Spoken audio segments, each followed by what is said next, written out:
Thank you. Muchas gracias. Have you seen this with an audience? Yet? No. And we just snuck in and watched the last couple minutes just then. And I just like had my head on Diego's shoulder, like, I can't believe this is happening right now.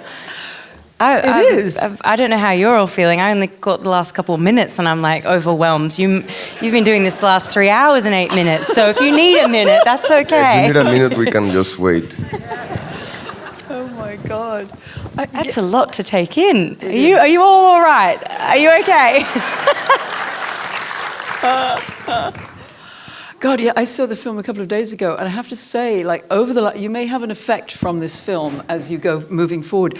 I feel like it's been revealing itself to me more and more over time. It's kind of amazing in that way. It's like a feast. It's like, do you remember what you had for course 1, 2, 3, and 4? I mean, there was so much happens in this movie. Yeah, the first really thing does. I said to Damien when I saw the first screening, I was like, do you know what's crazy, Damien? And he's like, what, that they let us do this? I'm like, yeah, that's crazy. And he's like, that we kept the vomit. I'm like, that's crazy. No, what's crazy is that people are going to pay the same amount for a movie ticket and get that than they would for like an hour and 20 minutes of something that's maybe not that great. And it's going to cost us, this is bang for their buck, this movie.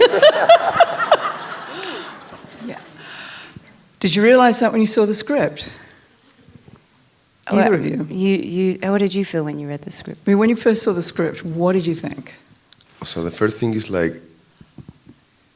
it's not real, right? Nobody can like really put this into like a movie, you know. But the other thing I remember feeling was it was like a book, like a novel, like a piece itself, you know. And then Manuel, I fall in love with Manuel right away, honestly.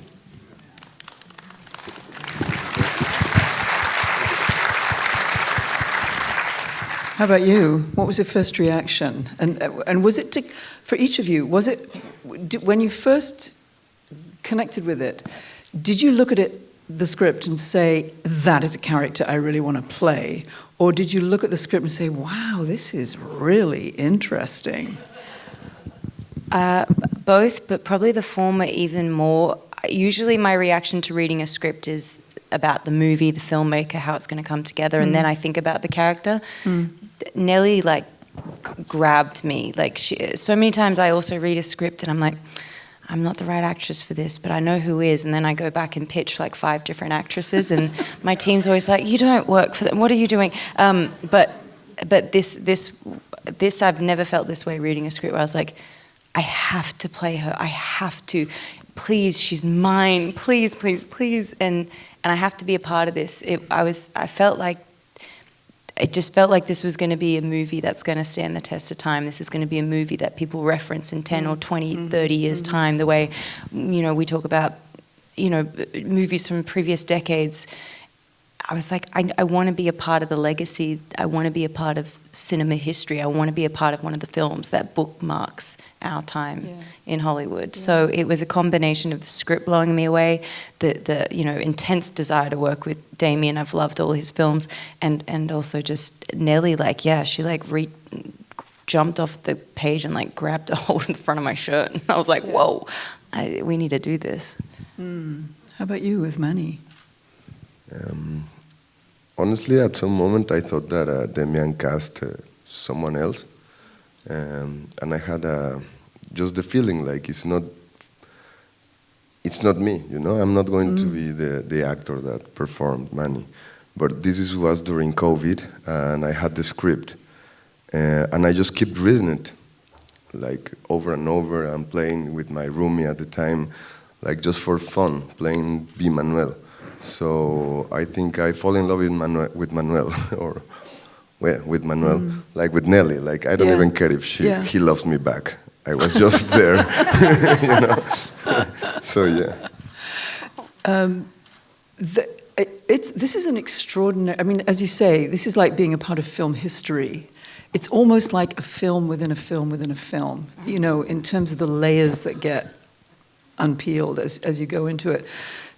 For each of you, knowing that these characters are connected with Damien's, very amazing research into cinema. I was going to say early cinema, but it's really the whole thing. Were there characters or people or actors or executives that you researched that informed the parts for you? And did any stand out?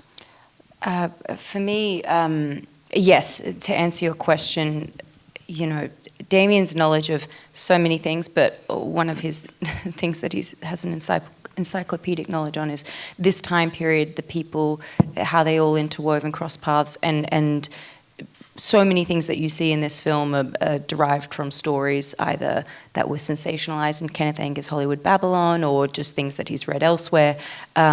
We play fictional characters, except for Max Minghell's character is a real person, but everyone else is like, a fictional character, but very much rooted in, Li Li's character, for example, very much Anna Wong, but fictionalized so that they had freedom to take it in other directions, of course.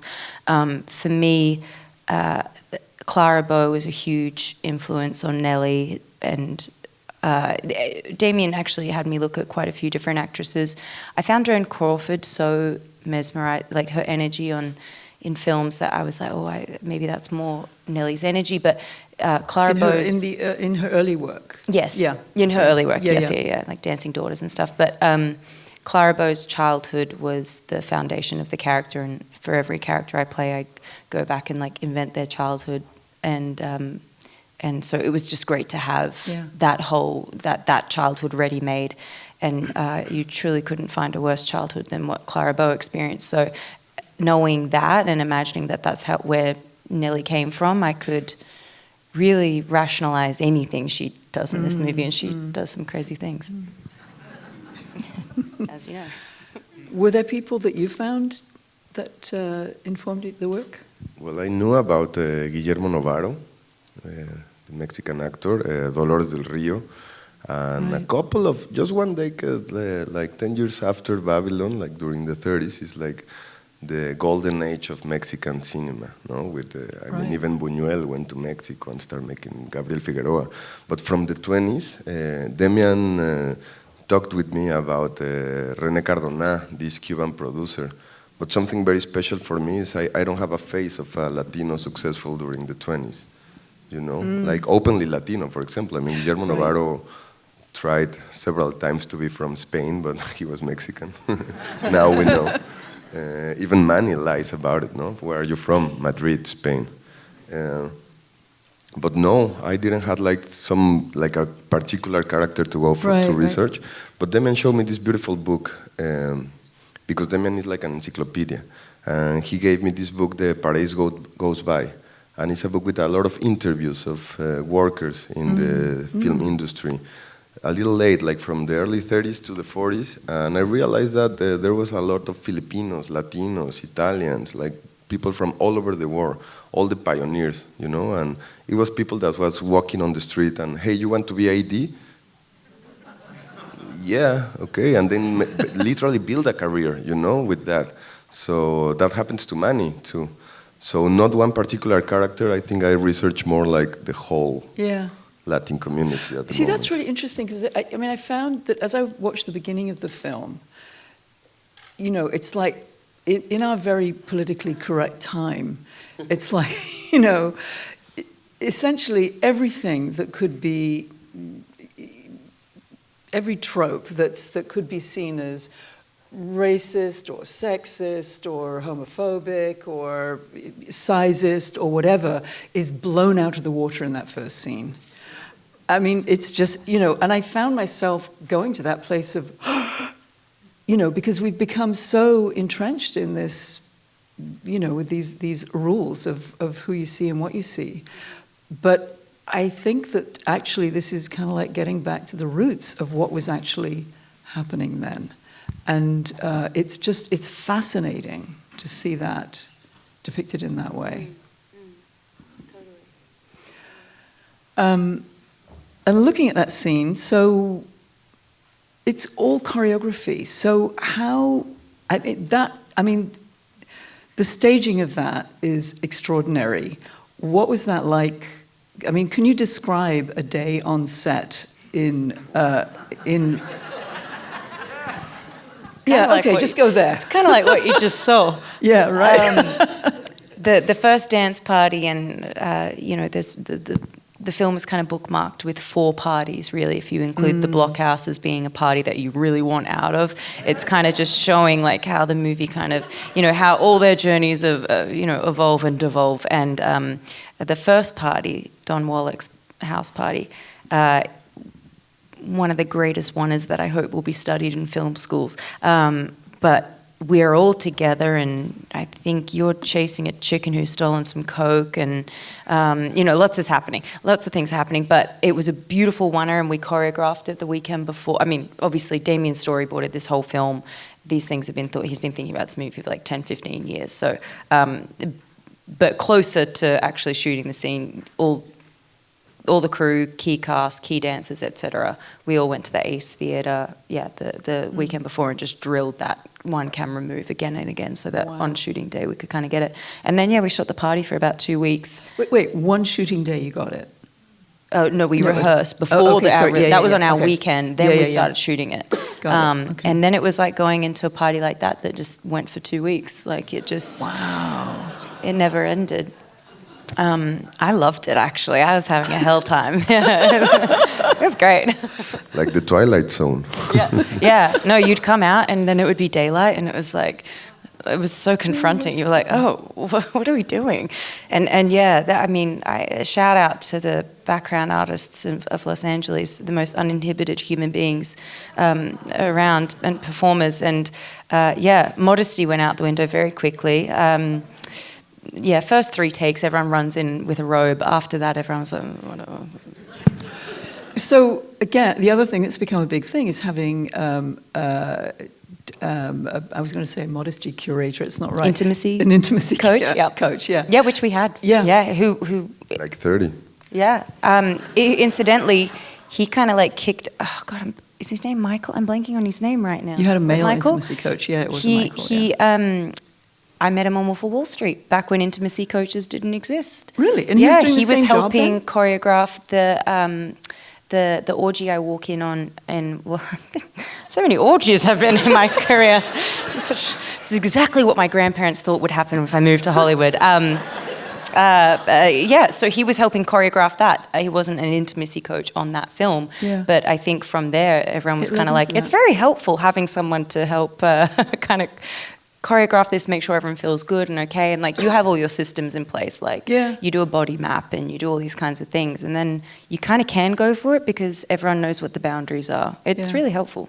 So between Wolf and Babylon, do you see a difference in the way sets are working? I remember thinking on Wolf that I'll never be on a set as crazy as that one again. Like I was like, how is this? But it was my first movie in America, so I was like, maybe this just is how it is. Right. And then I quickly realized, like, no movie will ever be like that again. But then Babylon happened, and it was like that again. As far as like set protocols, like, things have, definitely. Like since then, the Me Too era has happened, blah blah blah. But I would say filmmaking techniques haven't changed a whole lot. I mean, they haven't really changed a whole lot from like. Since when they're doing, I mean, we still use like fishing line to close a door in a scene. Like, I mean, it's some things that's like, some techniques. Cameras have gotten smaller, maybe a little more nimble, but no, not terribly Have different. either of you ever shot a film on 35 millimeter? This is 35. Oh, it is 35. This is 35 anamorphic, I believe. Okay.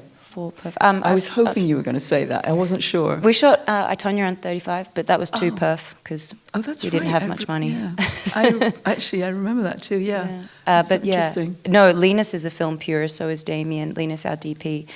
He's only ever shot on film, I believe. I don't think he's done something digital. And in talking to him about why that is important to him is just brilliant for anyone who cares about that stuff. I won't bore anyone in the room who doesn't want to hear about it, but Yeah, and it was important, and you'll notice. Be bored by that. Okay, yeah, this crowd, I can tell this crowd would like this kind of stuff.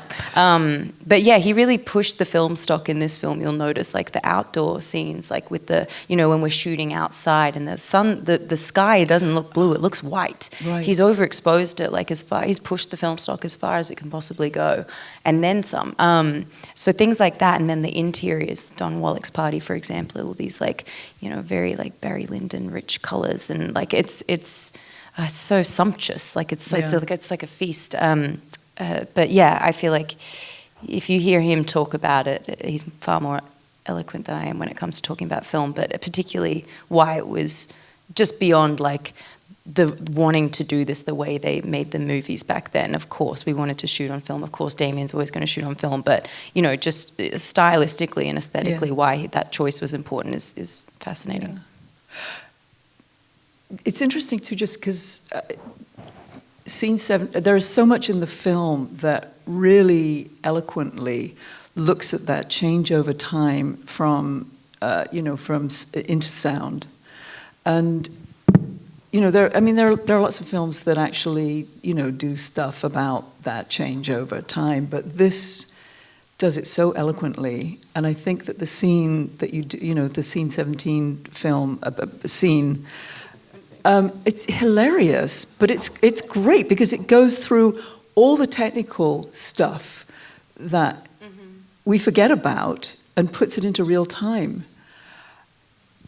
I love that sequence. It's the one that made me laugh out loud reading the script so much. I think this is like... What did it look like on the page? Kind of like that. Okay. It had the rhythm, but I was so...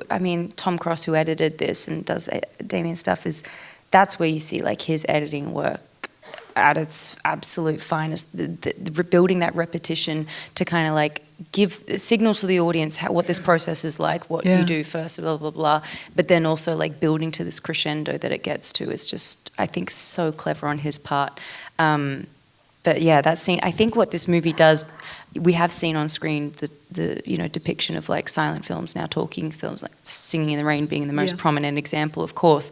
But I think what Babylon does, what Damien does here that makes it stand out in a way is like the irony that silent films were so loud, and once sound came in, everything got so quiet. That's how it's so ironic. It never stood out to me in any other depiction until this, and especially until watching the finished edited version when the sound design, just like that total silence, hear a pin drop sort of silence. Amazing. That's all incredible sound design to kind of like, be signaling that to the audience.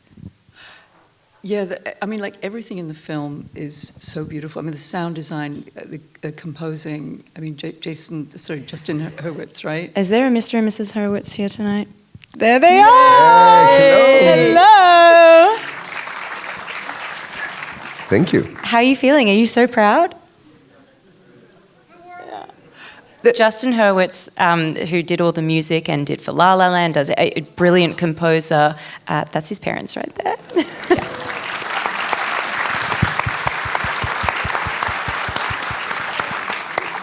And it's such a gift to have not just his music in this movie, but we had it while we were shooting the movie, and that never happens. Really? Music is often an amazing. afterthought, not because it, just like by the way things go, it's added later. No, we had it. We rehearsed to that music. Those songs will echo in my head till my dying day, and I'm still not sick of it. It was amazing. Yeah, we choreographed. The camera moves were choreographed to that music. Wow. Yeah, that's really unusual. It's beautiful. No, it's like when I was making notes the other day, it's like, the composing is amazing. But wow. So so you worked with the music when you were shooting. How did that work? Well, Damien is a musician, and some moments I couldn't tell if he was like directing us or a conductor, like an orchestra. And I think the movie has something very beautiful. There's moments when it's in crescendo, and some moments when it's like quiet, Damian worked literally as a musician, and I think sometimes you hear like the camera has to work for the actors, or the actors has to work for the camera. In this case, we were all working for the music and moment. For example, in the first party, we all were counting, like 1, 2, 3, and I knew that I don't know, at beat 23, I had to say a line, and at beat 46, maybe Margot has to start dancing. And I just remember like counting and say like, I don't want to be the one that fuck this take, like, shit. Because it was so specific, like literally, like as a musician, you couldn't like lose the rhythm. That was amazing, but like a challenge too. But you had to count.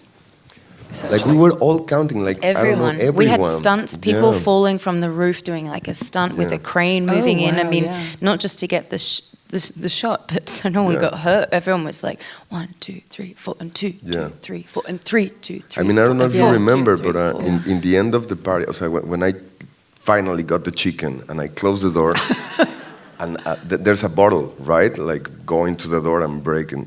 Well, if I don't close that door, that bottle is going to be in my head. So yeah, it was like I'm counting. Like. By the way, any other movie that would be a CGI bottle in this day and age, it's like everything's really real on a. Everything's real. Wait, is the elephant real? Okay, the elephant was the one thing. You said the one thing that wasn't real. Yeah. It was real to us. No, we had real snakes on set, but it was a mixture. When it was attached to my neck, that's puppeteering, like actual puppeteers doing that. Animatronics. Wait, so they had puppeteers, and then they were ixnayed out. Elephant was puppeteers as well. Mm-hmm. Like so it wasn't that we had like nothing there. We had a big elephant-looking, statue and puppeteers moving it. So it was still really cool. And the snake was a combination of. And they were counting too, like 1, 2, 3.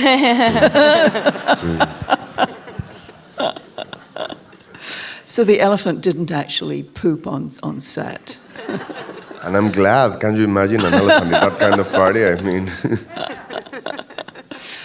How was that scene? I mean, it's like, as much as your scene when you're having to find your space is kind of amazing. That scene with the hill, I mean, it's hilarious. You should have seen Linus. He was covered. I don't know. Oh. I can say that it smells good. It's not real, of course. No, but the whole thing of getting, it's a great scene. There's so many great scenes in this film. Yeah. I remember when you were here with I, Tonya, you said that when you develop that character, and I think other characters, that you often find an animal that you want to work with. Do you still do that? Yeah, and the animals were so helpful for Nellie.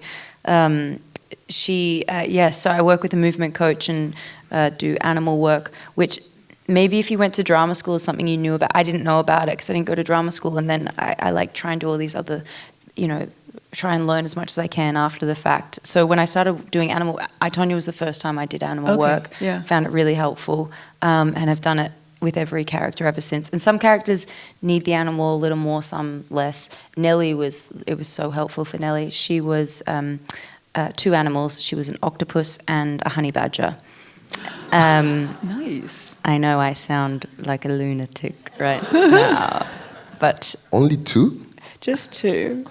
But they were great because one's very, very fluid and one's very, very strong and rigid. And, fighting the rattlesnake, for example, that's all honey badger. That's like honey badger noises, claws, teeth, always like that. And they always fight crazy, honey badgers themselves. And then, like something like the dancing, the octopus, I could say to Mary Zoffreys, our costume designer, like, this is going to sound strange, but I'm going to be an octopus in this scene, and could you give me a tentacle? And she's like, great, we'll tie a scarf around you. There's a tentacle you can play with, things like that. Is really, I find it really helpful. But yeah, octopus is obviously I wanted Nellie to be tactile, to touch everything. Like, she's obviously very sensual, and it's all about energy. They're great survivors, hunters. And then, like I said, honey badgers, just, if you've seen the YouTube video, honey badgers don't give a shit. Everyone's going to be going home and looking up honey badgers. Yeah. Honestly, they're the craziest animals. They're insane. Their skin is so thick you could hit them with a machete, it wouldn't pierce the skin. It's mad. And there's all these videos of them attacking snakes and stuff, so I thought it'd be helpful for... And it was. Oh. You must spend a lot of time looking at I feel like animals. we've gotten way off track here. I feel like we should talk about some serious cinematic things again. Serious cinematic stuff, okay.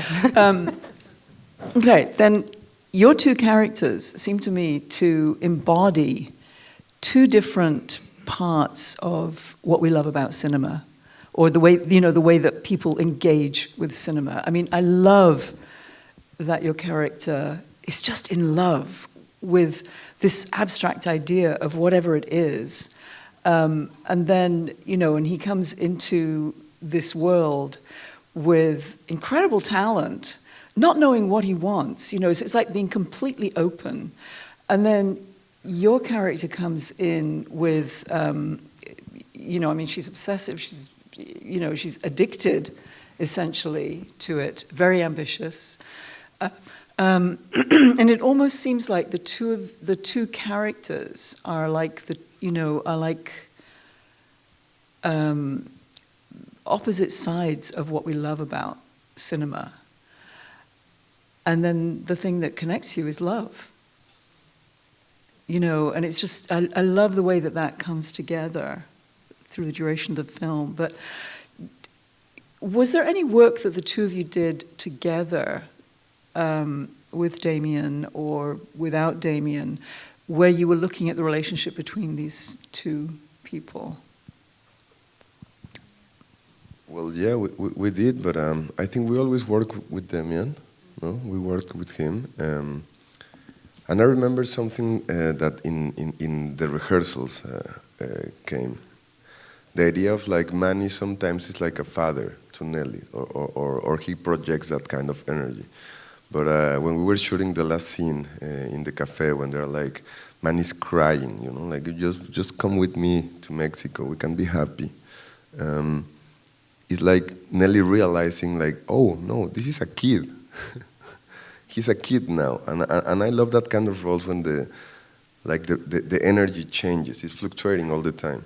And yeah, we worked a lot with Damien, but I think we've been trying like these couple of days trying to put in words what is chemistry, and I still don't know, but I have it with her. And I think that's movie magic too, no? When you can like literally find a partner and just put it into the big screen, like. But can you define like what we did to put that into that screen? I think it's more. It happens. Yeah, it's just there, and when it's there, you can feel it, and when it's not, you just try to make it look good. But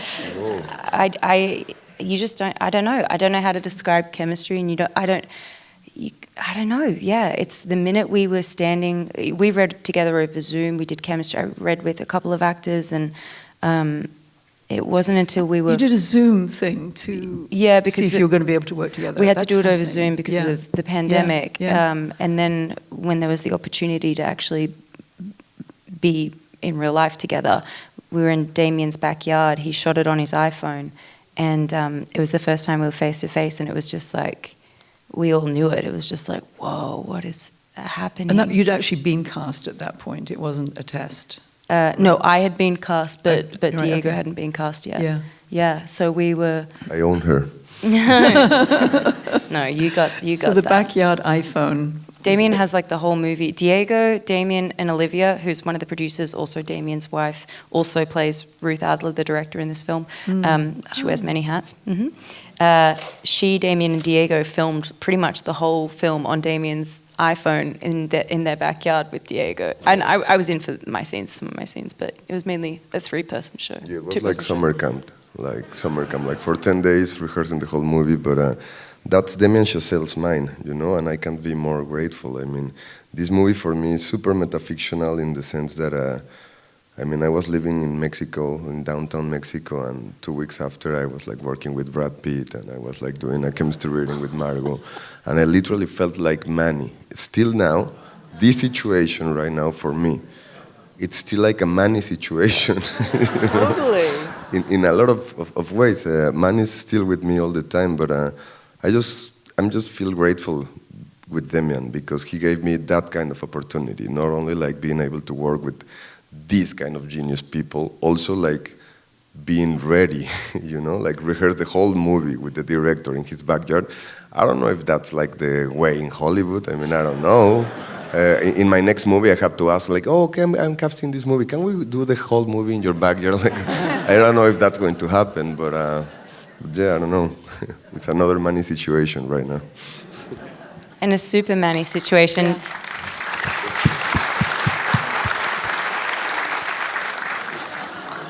Diego's first day on set was Manny's first day on set. You couldn't have a more insane first day on set. The 700 extras, the battle, Brad doing the kiss, Spike Jonze being a director, being directed by Damien, losing the light. I mean, he's on a horse. Oh, so that was your first, the first scene you, oh my God. Yep. That was radical. That's amazing. Yep. Was it fun? Yep. Yeah, of course. I mean, yeah, but scary too. Like, and not because like the movie set or anything. Like, you saw those extras and like 800 of that kind of like chasing you. It was like too much, and that was my first scene, by the way. I can't tell you how many things on Babylon were wild, like just things like that. You're like, I can't believe that happened. This is so many times the crew would all say to each other, we'd be like, this is so Babylon. Like something insane would happen. We're like, this is so Babylon right now. This is so Babylon. Well, Babylon it is, and it's really wonderful. And thank you both so much for being with us tonight. And wish you all the best with the film. And Justin Parents, thank you.